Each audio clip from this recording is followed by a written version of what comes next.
Assalamualaikum warahmatullahi wabarakatuh. Alhamdulillahirrahmanirrahim. Bersama program Wardah Inspiring Teacher, saya masih bisa mengikuti level 3 dengan misi mengimplementasikan aktivitas pembelajaran yang berdaya dan berpihak pada murid. Kadangkala kita mendapati siswa kita dalam belajar itu mengobrol dengan temannya, bermenung entah apa yang dipikirkannya, tidur-tiduran dan aktivitas lainnya yang tidak fokus dalam pembelajaran.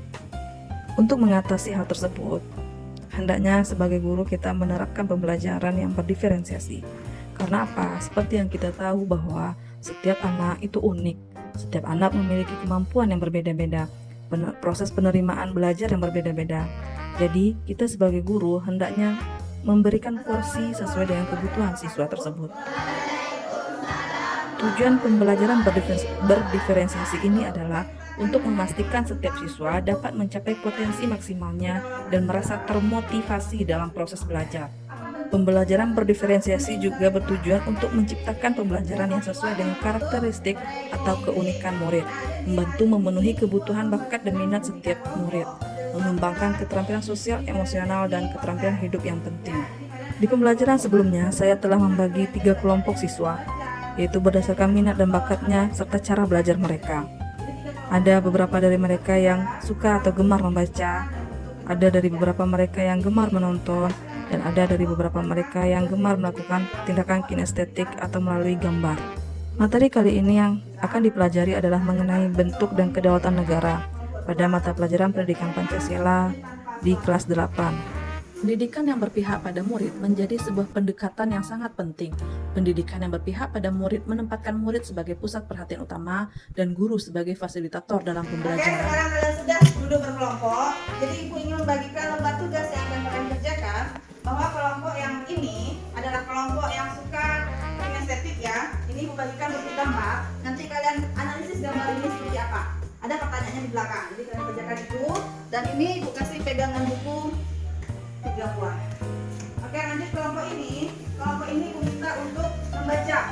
Ada materinya di sini, lalu ada lembar kerja kelompok yang akan kalian kerjakan di belakang, dan Ibu juga kasih pegangan buku 3 buah. Silakan dikerjakan dan dibaca artikel yang Ibu berikan. Dan di kelompok sana itu adalah kelompok menonton. Ada video yang akan Ibu berikan. Jadi kerjakan lembarnya ini dan bukunya ini 3 buah sebagai pegangan. Oke, bisa ya?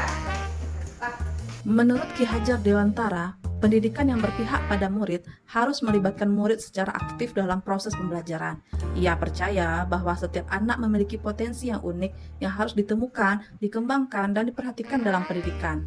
Ia menekankan pentingnya memberikan kebebasan dan kesempatan kepada murid untuk mengungkapkan diri, mengeksplorasi minat, serta mengembangkan kreativitasnya. Maka dari itu, sebagai guru zaman now, kita harus juga mengeksplorasi diri kita sebagai guru untuk bisa lebih fokus kepada siswa dalam pengembangan minat dan bakatnya, dalam pengembangan potensi dirinya, dan dalam pengembangan karakteristik peserta didik.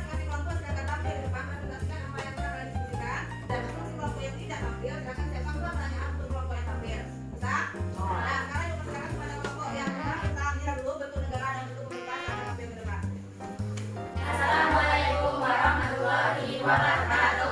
Waalaikumsalam warahmatullahi wabarakatuh. Perkenalkan kami dari kelompok Yang bahas tentang bentuk negara dan bentuk pemerintahan. Silakan jawab pertanyaan dari kelompok ini.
dan bentuk negara dan kedaulatan.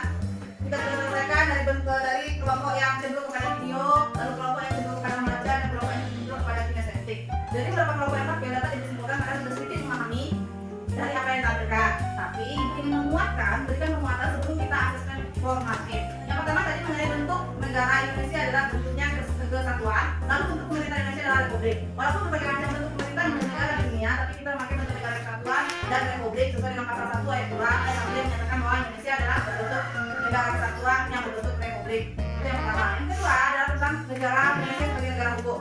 Itu tergantung pada pasal 1 ayat 3 menyatakan bahwa Indonesia sebagai negara hukum. Lalu yang keempat adalah ini pasal 1 ayat 2 yang menyatakan bahwa Indonesia adalah negara yang berkedaulatan rakyat. Jadi, Setelah diskusi selesai, saya memberikan asesmen formatif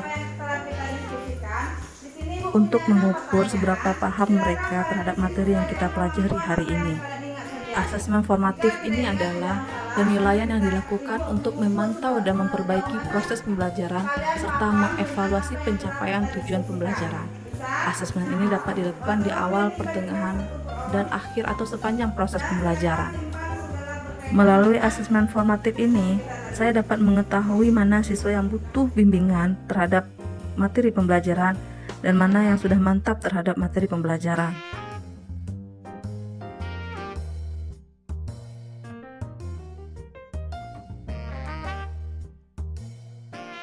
Salam hangat kepada Bapak Ibu guru hebat semua. Semangat untuk mengimplementasikan aktivitas pembelajaran yang berdaya dan berpihak pada murid sesuai dengan tujuan kurikulum kita saat ini.